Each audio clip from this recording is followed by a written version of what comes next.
Love is a choice. The greatest commandment, love the Lord your God with all your heart, mind, soul, spirit, and body, and love your neighbor as yourself. The greatest, the golden rule, right? The greatest commandment there is. So love your neighbor, love your family member there, and love them in spite of where their EQ is at. Love them in their maybe emotional immaturity. So come in with already prepared to love, even if and when there's some folks that maybe act out or try to push your buttons or try to trigger you.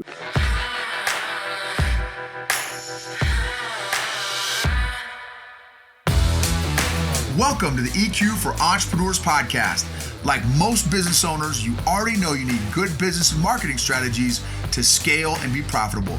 But at some point, you've hit the dreaded wall where you feel stuck and frustrated.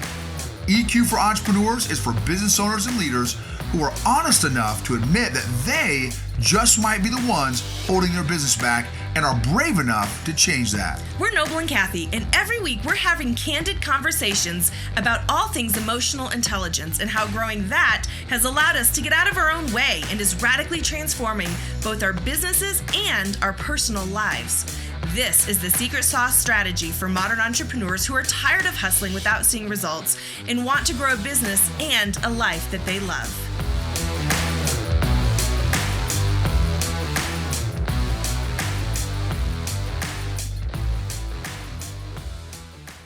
What is going on, super duper families, leaders, entrepreneurs, influencers? Today's topic is going to be 8 emotional intelligent tips on how to have an emotionally healthy holidays. So 8 EQ tips for emotionally healthy holidays. All right, so let's jump into it. Number 1 EQ tip. If you want to bust out some paper and pen or take some notes, whatever. Number 1 is pray. But depending on your faith background, whatever, but I would ask God. I would pray and ask God, hey, Lord, just lift up these times.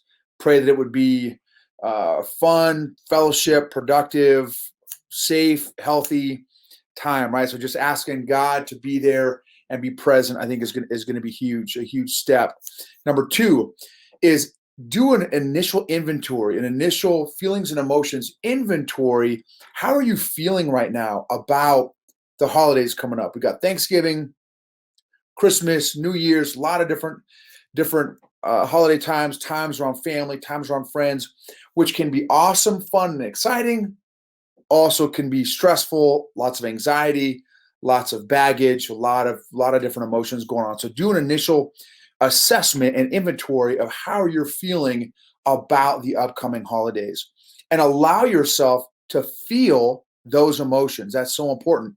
Journal those emotions. How are you feeling about the upcoming holidays? And break it down, maybe, because you may have different groups with different events, right? So for Thanksgiving, you may have a different groups. You may have different emotions wrapped around that one. Christmas, you may have a different group, different emotions wrapped around that one. New Year's, that kind of thing. So do an assessment. So that's number 2. Number 3 is get some perspective. So how would you like to feel at the end of the respective holiday? How would you like to feel at the end of Thanksgiving? When it's all done, it's all over, how do you want to feel? When Christmas is done, when New Year's is done, when whatever the holiday that maybe that you'd be celebrating, how would you like to feel? And then this is important too for the perspective for number 3 here. Realize that none of us can act differently than where our emotional intelligence is currently at. So you can tell a 5-year-old, hey, 5-year-old, act like a 10-year-old. Hey, 10-year-old, act like a 30-year-old.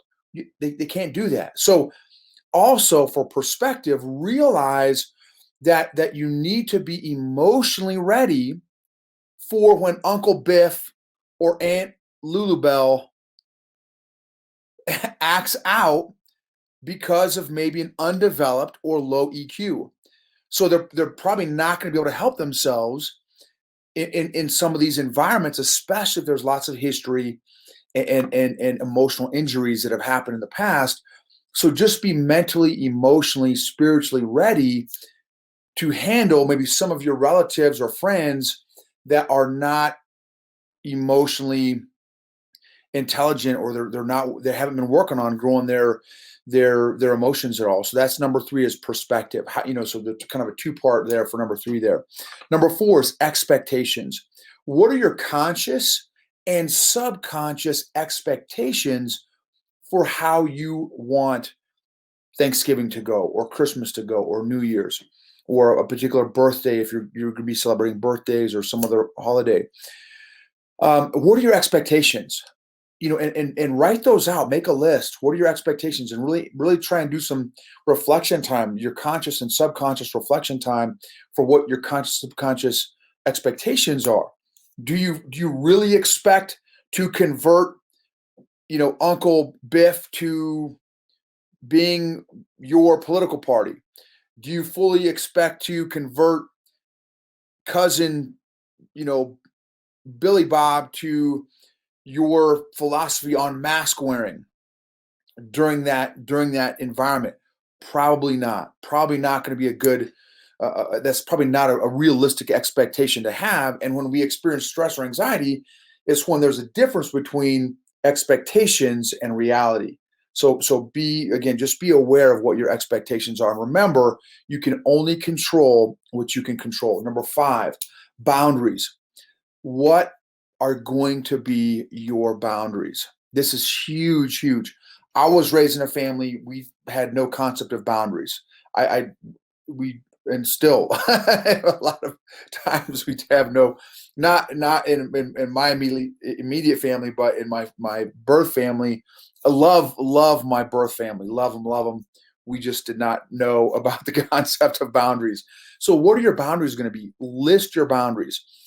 What topics are you going to be willing to discuss? And what topics are you willing to not discuss? What topics are safe? Safe topics. What topics are not going to be safe to bring up?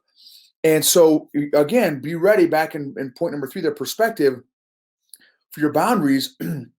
When Uncle Bob or Aunt Jane tries to drag you into a political discussion or some heated discussion, maybe some family issue from the past, predetermine, write out, script out, here is how I will politely and respectfully maintain my boundaries whilst maintaining the relationship as well. So come up with an actual script. Hey, thanks, Uncle Bob. Totally appreciate you're willing to get my perspective on this. I'm just not, ready, comfortable to share my perspective. So, man, what are your thoughts on the issue? And just put it back on them and let them maybe get on their soapbox or whatever, and you just respectfully kind of decline from responding. And again, I don't know if your families are like my family. Sometimes we know how to push each other's buttons, and we know how to trigger each other. So just pre-walk through those scenarios so that when they try to push your buttons, you're able to maintain a calmness and a peace and a presence that does not allow yourself to get triggered. Maintain your self-awareness, and then manage yourself. 2 aspects of emotional intelligence there. Number 6, discover. Ask questions. Discover your family members and friends on different levels than maybe you know them already. Make a list of safe questions for your family and friends that you can ask to, maybe the conversation goes on a lull, and before Uncle Bob busts out the political question, you can bust out another question that is seeks to discover maybe your family or friends in a different light or a new way that maybe you haven't previously discovered before. But come up with those questions in advance and take those with you, have those with you when you're talking with your family. Number 7 is forgiveness. If there's anyone that you need to forgive before, during, or after, be emotionally and spiritually ready to do so. Forgiveness is such a powerful, powerful spiritual and emotional growth tool. And when we don't forgive somebody, and it may be ourselves, we may be the ones that need to be forgiven. When we don't forgive that person, that relationship with that person will always be stunted, and it will be limited in its ability to grow and develop. If you're not, and you also will be stunted. Your own growth will be stunted if you are holding on to these different areas and people that you have not yet forgiven. So forgiveness is really more for you than for the other person. There's so much freedom in forgiveness. And if you need to ask somebody's forgiveness, ask someone to forgive you if there's somebody that you've offended or hurt maybe previously or whatever. So just be ready to do that as well. Then last, number 8 is love. Love is a choice. And there's the greatest commandment: love the Lord your God with all your heart, mind, soul, spirit, and body, and love your neighbor as yourself. The greatest, the golden rule, right? The greatest commandment there is. So love your neighbor, love your family member there, and love them in spite of where their EQ is at. Love them in their maybe emotional immaturity.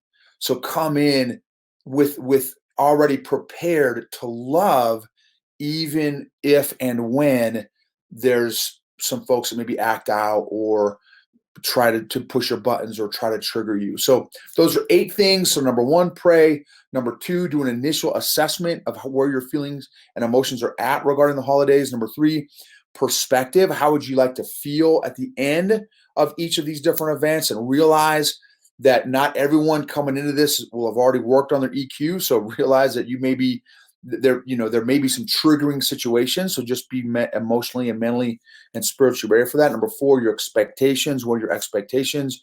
List those out. Boundaries. That's so important. What are your boundaries going to be? And again, you got to maintain those boundaries. So if you have a boundary, stick to that boundary. Really stick to it safely. Be safe about how you stick to it, but stick to your boundaries, so that you don't cross, get your boundaries violated, or you don't violate anybody else's boundaries. Number 6 is discover. Ask questions, discover your family and friends in a new way during this holiday season. And then forgiveness is so important to do, again, before, during, and or after. Be ready emotionally, spiritually. And then you also, if you need to ask for forgiveness, be ready to do that as well. And then last, number 8 is love. Would love to hear from you. Which one of those points stood out to you? Some of y'all may be watching this on our YouTube channel or on our podcast, EQ for Entrepreneurs, or on our Facebook Live that we're doing right now from our different platforms as well. But I'd love to hear from you. Which one of those points stood out the most to you? Put it in one of the chat logs, or if you're listening on the podcast, feel free to send us an email at info@eqforentrepreneurs.com. Let us know which one of those points resonated with you and maybe helped you in some form or fashion. And feel free to either share this podcast episode with a friend or family member, or tag them if you're on Facebook or one of the other social media platforms. Tag them in the thread so that they can get some, maybe hopefully some value from this as well. God bless you all. Have a great holiday season with your friends and family.